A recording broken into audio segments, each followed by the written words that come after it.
Well, this is a thrill. I really wanted to win this award because of the criteria involved. Accuracy, accountability, social responsibility, diversity, originality, independence, and yes, courage.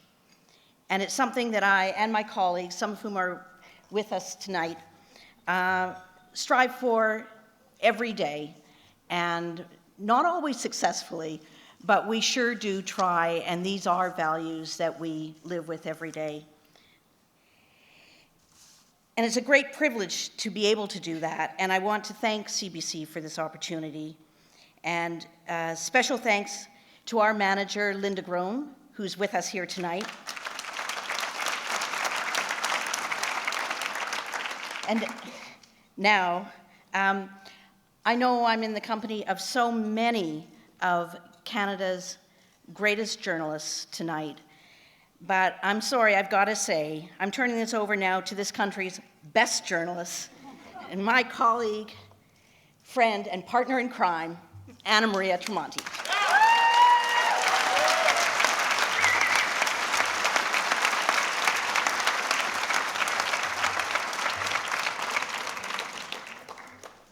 That is Pam Bertrand, our executive producer, and we love her. This is so exciting. This is so cool. We are all, I speak for all of the producers, and yes, CBC, we're well-staffed. These are the producers. And Antonio Maioni was one of the first analysts we had on the show when we started, so it's nice that you're here with us.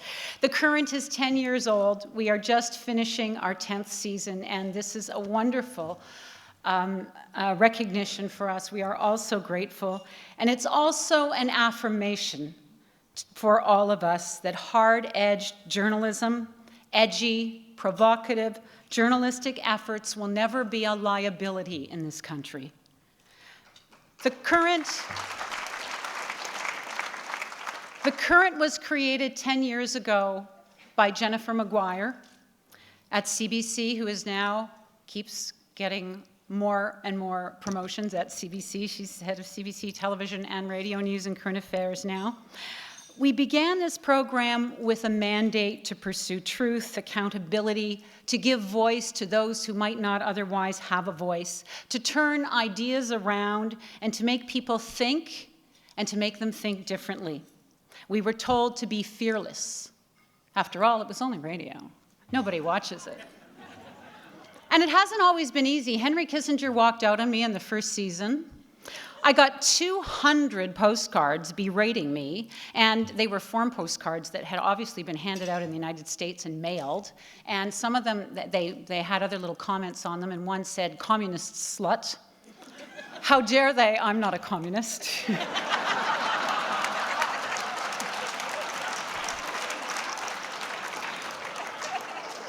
We took some flack for our questioning over Meher Arar and Gitmo. We still can't get the Prime Minister to do an interview with us. The last one either, actually. But we've always understood the importance of taking our journalism back.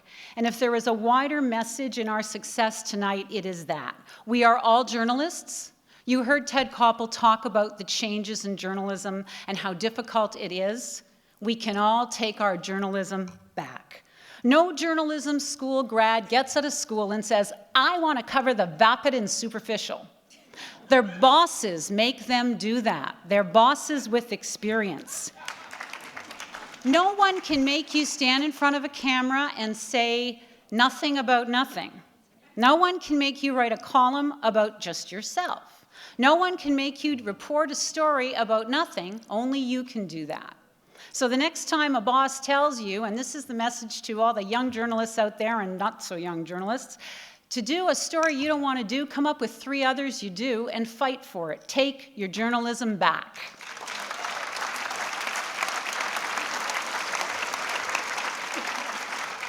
I think it's great that Ted Koppel is here tonight because some of us remember the Iran hostage crisis, 1979. Have I got the year right? 1979. I learned to say Ayatollah Khomeini. I was a newbie journalist at my first job. Ted Koppel went on the air live every night because of that hostage crisis, seeking accountability. Nobody had done that before. It was his idea. There are always new ideas that we can get. And I think it was really great that you're here tonight, because that's a reminder that every day and every year, every one of us can think of a new way to bring our journalism forward and to seek accountability and to find stories. The other thing is that we're always told that the business model doesn't work anymore. Things are getting really tough. And believe me, I don't deal with numbers. But I did an interview this year, and I just would like to share the lesson because it was so amazing. I interviewed a man named Sean Ryan. Sean Ryan was living in Dawson City, Yukon, in a tin shack. And he was picking mushrooms seasonally for a living. He was married, and he and his wife started to have kids, and he thought, I really got to do something else, make some money here. And he had, as a teenager, he had worked around the mines in Timmins. He had never been trained as a geologist, but there he was in Yukon, home of the gold rush. And as you know, Yukon gold was, I think they call it pacer gold, alluvial gold, essentially. You pan for it. And he thought, there was all that gold, where did it go? And he started looking at the geological maps, and he asked a lot of questions of the Canadian Geological Service, and he basically was self-taught, and he kept asking questions. And quite frankly, they've looked for the gold. They've scraped about 6 inches down. They couldn't find anything.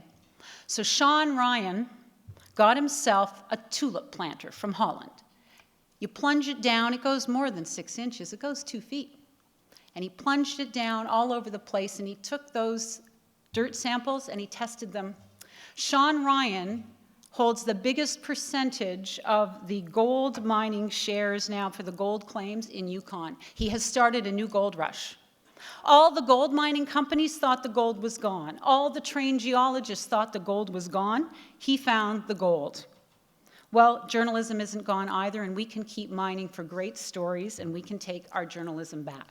For those who think journalism is dead, storytelling, accountability, the quest for the truth is age-old, and we can keep going. Journalism will always be here. We all feel really lucky at the Current that we have the journalistic freedom to pursue stories that we believe matter. But we can't stand here tonight without recognizing the woman who has been guiding us through 8.5 of the last 10 years, and that is Pam Bertrand, and you met her earlier.